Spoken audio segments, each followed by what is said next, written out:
problema é que ele não esperou, não teve paciência. Pegando isso que ele falou, é interessante, né? Chega um momento ali, né, de quando Jacó estava na frente de Isaac, Isaac pergunta: quem és tu? E nós vemos o quão a natureza, né, o caráter de Jacó, né, o nome dele tanto fazia jus, né, a ele mesmo, enganador. Sou Esaú, seu filho. Não, mas como você conseguiu uma caça tão rápida assim e tal? Ele envolve até Deus na mentira. O seu Deus, pai, o seu Deus enviou essa caça para que eu pudesse preparar essa comida deliciosa para o Senhor e tal. Depois de tudo isso acontecido, ele dá a bênção que era para Esaú, para Jacó sai para fugir. E o quão nós vemos, o quão as consequências de uma mentira, a consequência de um pecado, nos fazem que o nosso travesseiro se transforme em pedra, assim como foi o de Jacó. Muitas vezes temos atitudes em nossas vidas que, quando vamos colocar a cabeça no travesseiro, não é um travesseiro da NASA, que se apoia e ele se molda conforme o seu pescoço, conforme a sua cabeça. Não. É uma pedra. Mas mesmo assim, Deus não desampara ninguém. Nós vemos o quanto Deus estava do lado de Jacó. Muitas vezes nós paramos para perguntar como que Deus pode usar um homem enganador, enganou o irmão, enganou o pai, enganou a família inteira. A Bíblia apontando ali que sempre, quando tinham dois irmãos, o pai amava mais a um, a mãe amava mais o outro, né? Tudo que Jacó conseguiu ali em relação a Isaac, teve apoio de Rebeca. A lição do domingo também termina falando assim: os resultados foram trágicos, acrescentando mais disfunções a uma família já disfuncional. Então, mais um pormenor que eu quero colocar aqui é o seguinte: é claro, que já foi até dito pelo Vinícius, que tanto Isaac quanto Rebeca tinham o seu filho preferido, e isso é muito perigoso para os pais que têm mais do que um filho. Eu brinco com a minha filha, ela fala assim: você é minha filha preferida. Ela fala: mas só tem eu, né? Mas assim, não deixa de ser, é preferida. Mas para os pais que têm mais de um filho, no enredo da história, não é fácil a gente olhar para Jacó e condenar Jacó. Por quê? Porque Jacó fez o errado. E a gente olha para Esaú e também vê um erro, porém a gente meio que passa o pano, porque aparentemente Esaú estava mais certo, foi injustiçado, exatamente, mas apesar que ele permitiu, né? Então você também tinha o erro dele. Então essa questão do pai, de repente, Isaac gostava mais de Esaú, é perceptível isso na história. E Rebeca gostava mais de Jacó, porque era o filho mais próximo, o filho que estava mais próximo, cozinhava ali. Então ela também fez algumas coisas erradas também para ajudar Jacó. Então essa disfuncionalidade a gente vai ver no decorrer da lição da história que isso traz implicações assim muito grandes mais para frente. Outra coisa que a gente vê aí, a bênção material, Esaú recebeu muito. Quando ele volta, quando o irmão dele volta com todo aquele gado, aquelas ovelhas, aquele gado, tudo, ele fala: irmão, pega tudo isso aí para você, eu tenho muitos bens. Quer dizer, Esaú não deixou de ser abençoado. A diferença aí é que a bênção espiritual caiu sobre Jacó, que foi agora, vai ser agora a próxima lição em Israel. E exatamente nesse ponto nós vemos o agir de Deus. Jacó havia acabado de enganar o seu pai, enganar o seu irmão, inclusive usando o nome do próprio Deus.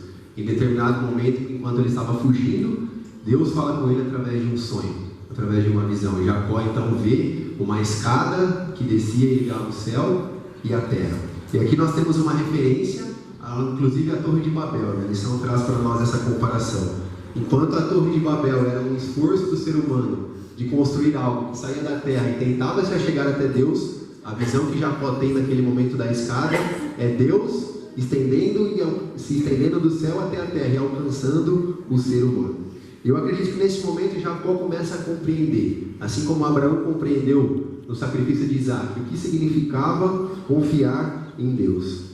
E nós vemos que Jacó, ele entende, ele é impactado por esse episódio, que depois de ter essa visão, ele não decide deixar isso somente na parte espiritual. Ele materializa essa atitude oferecendo o dízimo, oferecendo o dízimo como forma de gratidão, como forma de reconhecimento do que Deus era na vida dele, mesmo ele sendo um pecador, mesmo ele sendo um não merecedor daquelas bênçãos. Viu, Vinícius? A gente vê aí que essas pessoas são filhos da promessa de Deus, nessa família. Mas a Bíblia fala que não há um justo sequer, né? Então, mas a gente vê como que Deus, né? Deus conhece, viu, Jacó errou, mas ele reconheceu o seu erro, humilde. Então Deus trabalha, sabe? Aí veio a humildade. Ele falhou, mas ele reconheceu e foi até Deus, onde transformou-se homem A gente vê aí as relações aí. A similaridade também que eles fazem entre Betel e Babel aponta que enquanto Babel ela foi construída pelos homens para chegar até Deus com o intuito mal, porque a intenção dos homens ali era tomar conta, né? Eles usaram mais ou menos as mesmas palavras que Lúcifer usou, né? Satanás usou. E a gente vê a graça porque a escada ela vinha do céu até a terra, ele tocava a terra. Então, é o esforço de Deus, do divino para com o humano, para chegar ao humano, e não do humano para com o divino. Mais uma vez mostrando a graça e a salvação, falando que não é por obras, não é algo que a gente faça, mas algo que a gente aceite, né? Nivaldo? Eu vou comentar um pouco sobre isso, mas o que eu vejo assim na lição desses dois irmãos era que aparentemente parece que a bênção estava destinada para ele, que era Esaú. Ele não se preocupava com a bênção. Para ele não tinha importância essa bênção. Quanto ao outro, agiu de forma errada, mas ele tinha uma grande preocupação com essa bênção. Então, o Dário falou aí que a bênção seria destinada a Jacó. Basta ele esperar o momento certo que isso iria acontecer. Aí nós vamos para esse episódio agora. Então agora Jacó ele sai da sua terra, deixa a sua família e sai para um lugar procurando lá um parente lá para receber um auxílio lá. Então, neste momento, nós vemos a importância dessa escada simbolizando o que é a graça. O Henrique falou ali. A graça, o que significa isso? É mostrando para Jacó naquele momento que um dia Jesus viria para resgatar o pecador. Então essa ligação da escada descendo até Jacó é mostrando a importância que Deus dava para Jacó ao reconhecer o seu erro. E isso é o que acontece na nossa vida hoje. Quando nós reconhecemos o nosso erro e buscamos o perdão de Deus, automaticamente a graça nos liga a Deus. Isso não é mérito nosso, é de Deus que vem até nós, não é nós que vamos até Ele. Só uma questão aqui que o Nivaldo colocou. A lição de domingo tem essa parte. Mas escreve em Patriarcas e Profetas, página 143, eu não vou ler, mas o enredo diz que eles eram educados e sabiam da questão da primogenitura e inclusive a questão de que aquele que recebesse a liderança espiritual a partir de Isaac e Rebeca seria, então, dele partiria a posteridade, a linhagem, que viria o Redentor do mundo. Então, assim, não que Jacó não dava importância, mas ele apresentou naquele momento assim, uma atitude que foi contra o que ele tinha aprendido até então. Exatamente. Talvez no desespero. Assim. O Henrique tocou no assunto. A família já era disfuncional. Mas deixa Deus ser Deus. Deus transformou tudo isso, que essa mensagem chegou até nós. E vai até onde? Até que Jesus volte. Entende? Então aí que chega a graça. O amor de Deus não tem como se medir. O perdão dele não tem como se medir. É interessante que depois desse sonho que Jacó teve da escada, ele tocava no chão da terra e ligava ao céu. Essa escada simboliza Jesus também. E é interessante que depois que ele teve essa visão, depois que ele construiu o altar ali, né, colocou o nome de Betel, a partir daquele momento deu estrago na cabeça dele, igual o Vinícius disse, que ali a partir daquele momento ele reconheceu o quão falho ele era realmente, o quão ele necessitava da graça de Deus. E já adentrando na próxima lição, é aquele negócio, um dia você engana, um dia você é enganado. Então Jacó ia ter que passar pela prova também, dessa parte de ser enganado também. Como? Eu estou acostumado a ser enganado, como que eu vou reagir quando eu ser enganado? Será que eu vou reagir da mesma forma com meu irmão? Será que eu vou querer matar aquela pessoa sabendo que eu fiz algo parecido também? Como será que eu vou reagir? Então, Jacó, com Raquel, ele teve que passar por essa experiência. Deus, não coloca a culpa em Deus jamais, mas eu teve que mostrar para ele, teve que moldar para ele, falar, o seu nome era dessa forma por causa disso. Eu quero que você olhe agora de perspectiva de fora, não de você mesmo. O interessante é que ele foi paciente. Ele foi enganado 20 anos e até menos ali, talvez um pouco menos, depois ele já quis, mas ele foi todo esse tempo e ele foi paciente. A Bíblia fala que ele esperou Deus falar para ele voltar para a terra. Aqui nós temos, continuando a história, nós temos um conceito muito importante, né? Como foi dito aqui. Jacó ele errou, Jacó ele teve um encontro com Deus, onde ele entendeu a graça, o favor de Deus para aqueles que não merecem, mas em determinado momento, mesmo depois de ter entendido a graça, de ter externado isso através de um altar e do dízimo, ele continuou sofrendo as consequências pelos seus erros. Então aqui nós temos uma mensagem importante para nós hoje, né? Hoje nós confiamos em Deus, nós acreditamos em Deus, nós acreditamos na graça, mas nós não estamos imunes ao mundo que nós vivemos. Nós sofremos as consequências do pecado. O interessante de tudo isso é que Deus, a Bíblia não omite nada das coisas que aconteceram. Exatamente. Tem aquela questão do sarrista, né? O cara que gosta de tirar sarro todo mundo, ele não gosta de tirar sarro dele. Aqui então, mas Jacó ele agiu diferente. Ele foi enganado pelo seu sogro ali, mas ele se comportou assim de uma maneira até surpreendente, né? Assim, ele permitiu, né? Ele ficou quieto, ficou tranquilo ali. Outro ponto e outro detalhe que a lição aborda, que eu achei interessante, é que quando o Jacó está fugindo e passa então por essa questão de Betel ali, ele encontra alguns homens junto a um poço, que é o encontro dele com Rebeca. São vários nomes. E ele encontra então esses homens e ele logo pergunta: vocês são daqui? Vocês são de onde? Arã? Vocês conhecem Labão? Mas sabe como que ele está? Está bem, então. Inclusive aquela menina ali, a filha dele e tal. Aquela.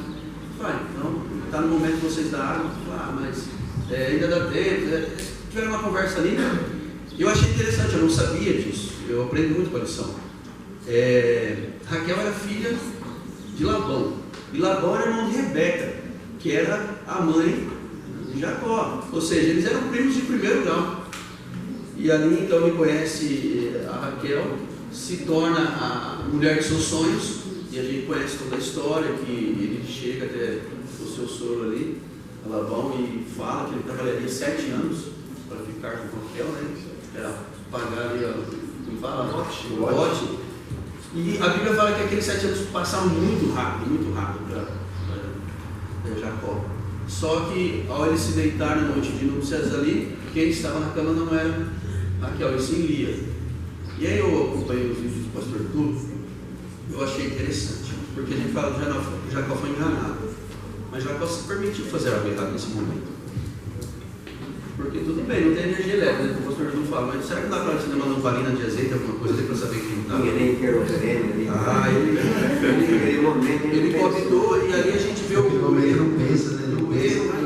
Eu vou acelerar um pouquinho da história, mas a gente viu o erro se desdobrando, porque ele coabitou, ou seja, ele casou com Lia. Essa é a verdade. Se ele coabitou, ele casou com Lia.